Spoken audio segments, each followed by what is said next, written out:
Have you ever wondered how you can create an extra 50 to 100 grand per year in additional income from a property that you already own? Or how to build a rental portfolio of prized properties just steps from the beach? Hi, I'm Tony. I'm a local real estate agent in Ventura County, California, and I help people find, finance, and build additional units on their existing properties. Now, what I'm talking about today is one of the biggest opportunities for Southern California investors. This is personally why I sold $1 million portfolio out of state and started investing here locally in what many people say is the worst place to invest in the entire country. I sold everything to just invest here, and I'm going to show you exactly why and why you can do the same. See, I make videos all about building ADUs, guest houses, different ways to split up your property and get creative in Southern California. But today I'm going to be talking about the two main ways that you can go about legally doing this. This is either by adding an ADU to your property, like a guest house, or by going through what's called the SB9 process. This is where you can turn a single family home into 4 separate units. Really, really cool. We'll get into the differences between the two and why you may want to pick one or the other. Now, before I get into the video, I do want to share that I'm in Ventura County. Regulations from county to county can change, so this is meant to be generalized information and not specific to your situation. Go ahead and give me a call for any questions real estate related. I'm happy to talk with you about your county, about your situation, about how we can get you into a property that will fit your needs. So without any further ado, let's get into it. SB9 is essentially a way that you can take one house on one lot and turn that into 4 houses on 2 lots. Now, the way that this winds up working out is that you can take your one house on one lot, you can split the lot into 2. Both lots have to be about the same size. You can then build one house on that second lot, and then you can build one ADU on each of those lots. Check out this visual. So you've got your one lot, one house, split the lot, build another house, then build an ADU on each lot. So that means you have a total of 4 units. Sounds pretty great, right? By unit count, yes, but there's a lot of restrictions that go into that, as opposed to just doing an ADU. Where I am in Ventura County, any property that's owner occupied can have 1 ADU and 1 junior ADU. It's a smaller version of an ADU, but still a separate rentable unit. So the real question is, why would you maybe choose to just take your house, build one little guest house in the back, and have a junior ADU as well, have 3 units that you can rent instead of going through the SB9 process and having 2 different lots with 4 total units? Here's the first difference, is the zoning. For an SB9 eligible property, it has to be zoned for single family. The original lot that you pick, you can't take a duplex and then split that into additional units. It has to be a single family property. But for ADUs, it can be single family zoned, multifamily zoned, mixed use if there's a residential component. There's a lot of different ways that you can build ADUs and different regulations for each type of zoning. Check out one of my other videos on how to figure out how many ADUs you can build on your property. Now, you might be asking, well, Tony, I want to go through the SB9 process. Can I do that if I have different zones or overlays on my property? If I'm in the ultra high fire zone, if I'm in a historical zone? The answer is probably not. Most likely cannot go through the SB9 process if you're in some sort of unique zoning. There's a million different ones out there in California.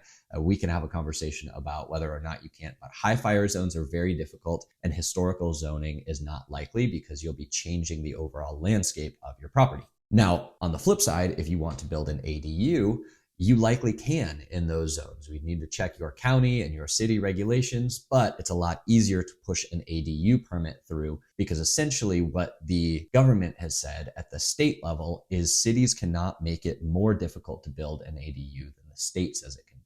For SB9, cities and counties can impose their own regulations, which makes things a lot more difficult. Now, another thing to consider is the permit and impact fees. For SB9, you're going to need to pay standard permitting and impact fees for things like your school district or potential environmental studies. For other prep work that needs to get done, you're going to be responsible for paying all of these standard permitting and impact fees for an SB9 property. Now, on the flip side, if you build an ADU and it's small enough, you can actually have some of those fees waived. I'm building a 390 square foot ADU right now in my detached garage, and I had the school fees waived because it was a small enough unit. That can bring your total construction costs down, even though it's not $10,000, $50,000, it's still enough to take into consideration when you are building a new property. Now, the next thing is HOAs. One of the changes to the ADU laws is that HOAs can no longer regulate the construction of ADUs, or they can't restrict you from building an ADU if your property is in an HOA.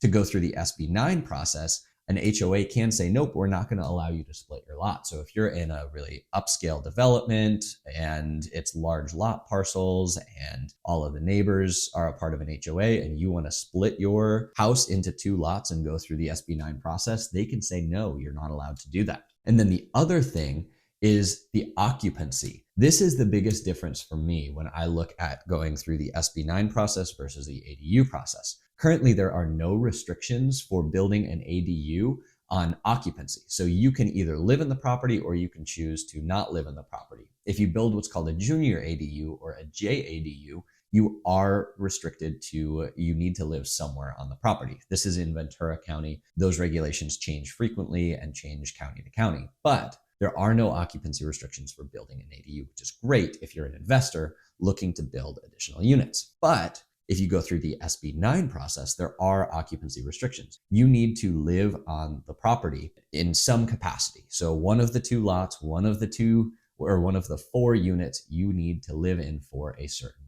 period of time. Another big difference and a big cost for SB9 participants is by splitting the lot and splitting the units, you need to have separately metered utilities. This can cost tens of thousands of dollars to go through and separately meter everything for water, for electric, for natural gas, if you have that, to make these 2 completely separate parcels. But for an ADU, you can elect to either split utilities or not. We've opted to not split utilities for our ADU and main house just because we don't want to go through the cost. We would rather just bill utilities on a percentage basis to the tenants that we have there. Now that's up to you how you want to handle this, but it's something to consider. The other question is setbacks. I get this one a lot on building ADUs or going through SB9. SB9 requires 4-foot setbacks from any edge of the property. That's the exact same for ADUs. However, if you have an existing structure, say a detached garage that has been grandfathered in, it doesn't have to be torn down and then rebuilt with those setbacks. Our current detached garage is built right up to the property line because it was constructed a long time ago. The city cannot tell us that we need to demolish that building and rebuild it 4 feet from the side and 4 feet from the back of the property. We have the ability to use that existing structure as long as we don't alter the footprint. Now, the height restrictions. For SB9, it's based on your local design regulations. This can vary based on your city, your neighborhood. Again, if you're in an HOA and they do allow this, you need to check because that height of each property may differ depending on the community. ADUs, the height restriction has been 16 feet. There's been some legislation in place to potentially remove that. Now, what's being proposed is the same height as the current property or 16 feet, whichever one is taller. So if you have a 2-story house that's taller than 16 feet, your ADU can be 2 stories. That has passed in most areas. Now, this next one is something that people have a lot of questions about. And this is there a minimum lot size? There is no minimum lot size for ADUs. You can build ADUs as long as there's the ability to build it on your lot. There are no restrictions on minimum lot size for ADUs. However, with SB9, it has to be 2,400 square feet for the minimum lot size. And then the big question that a lot of people ask is, can I Airbnb my property? They think it'd be great to have a little beach bungalow with an ADU, or to take their one house and turn it into this little Airbnb compound. I love the idea. I love the thinking, but no. All rentals for either ADUs or for SB9 need to be 31 days or longer. The state and counties basically don't want you building more vacation housing. They want you to help contribute to the housing crisis we're seeing in California. So they're incentivizing you to do this. This all sounds great with building, but you might be saying, Tony, I don't have a couple $100,000 to go through and split my lot or build an extra building. How can I finance an ADU or an SB9 development? This is another big difference. The state is pushing for ADU development, and they may have grants available for you. On and off, Ventura County has had a $40,000 grant for homeowners who qualify for prep work and site work for constructing their ADUs. This makes a huge difference in your bottom line and can help make this affordable for more people to do. But the downside is typically conventional financing or construction financing is hard to find for ADU properties. Banks don't like this. There's a million reasons why, but it will be tough to finance an ADU. For SB9, you can look into construction financing. As this is a development type project, banks may look at it as a construction project and you can get financing that way. You can also just pay cash. If you got deep pockets and you have a lot of cash to deploy, you can look at cash or private financing to get either of these types done.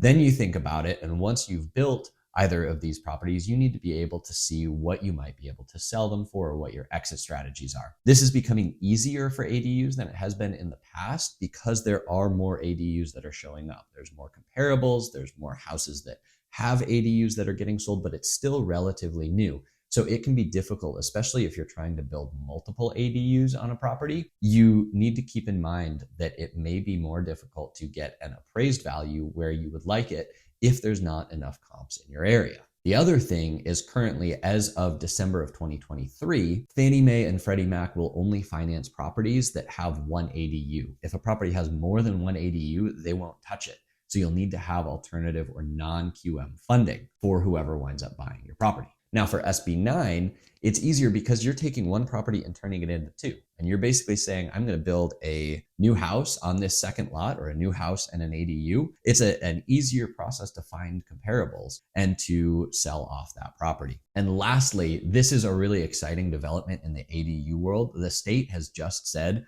that you can sell your ADU separately from the house as a condo.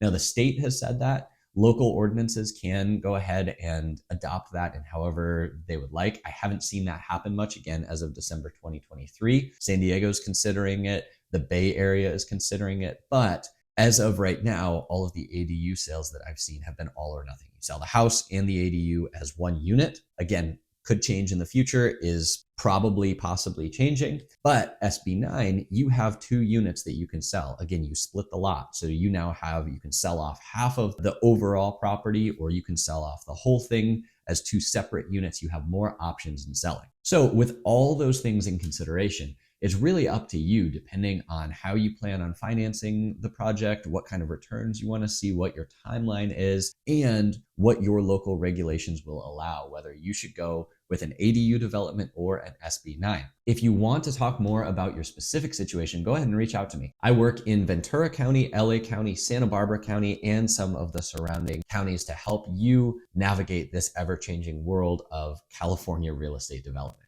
If you have any questions, go ahead and drop it in the comments. Please give this video a like and share it if you know somebody who's looking at developing either an ADU or an SB9.